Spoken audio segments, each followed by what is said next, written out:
Hey everyone, I'm Jeff Bacalar for CNET.com. Right now I'm taking a look at the Nintendo 2DS. So I'm sure you've heard about this. This is Nintendo's brand new 3DS. Even though it's called the 2DS, it can still play any 3DS game, any DS game, but it just can't play it in 3D. So you got that? Good. So here's the deal. It feels pretty cheap because it is cheap. It's only $130, but it's not really for the adult portable gamer. So it's not really for me, and it's not really for any older gamers. It's for your kids because they break stuff. And this is kind of unbreakable. It doesn't have a hinge like the 3DS, so it makes it a little less breakable. The only real moving parts on this thing are the joystick, and I can't really see a little kid breaking this as easily as he or she would with the 3DS. So that's basically the idea behind the design. So it's got this really interesting sort of wedge-shaped design. Kind of looks like a doorstop in many ways. The back buttons, the L and R shoulder buttons, are enormous. They're a lot bigger than what you're used to on the 3DS or the 3DS XL. That said, that's really the biggest sort of changes you'll notice. There's also a different location for the headphone port. The home button feels a little differently, and to shut the screen off, you now have this sleep switch instead of being able to close the screen like you could on the 3DS.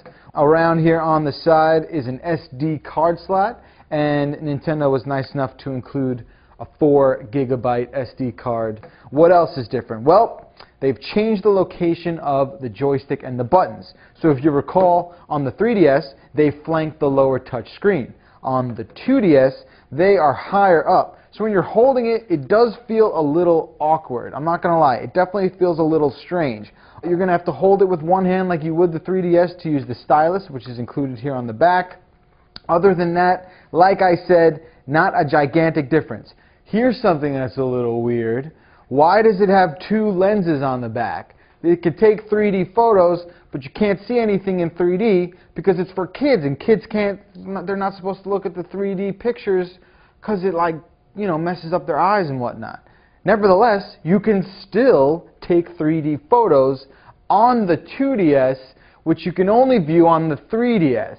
So I hope you're taking notes because this is really confusing for me. Alright? I can only imagine what a mom or dad would be experiencing trying to understand all this as well. Okay, so this doesn't really have any protection on it, right? The 3DS you can close and not really worry about scratching the screen. What's going to happen when you give this to a 5-year-old? It's going to get really gunky and messy, and it's going to get food and all the other things that these kids find themselves playing around with. It's going to get on the sides here. It's going to be a disaster. So Nintendo is selling for $12.99 a little pouch here that can fit the 2DS very easily. Nice little sandwich pouch it's got here, and there you go, and you're all set. And that's the kind of protection, well, it's really the only protection you can do on the 2DS. So that will just about do it. Interestingly enough, the cartridge little slot in the back here is just moved off to the side, no big deal. It's got that same power interface as the 3DS and the 3DS XL, and that is just gonna about do it for my first look at the Nintendo 2DS. For CNET.com, I'm Jeff Bacalar. Thanks for watching.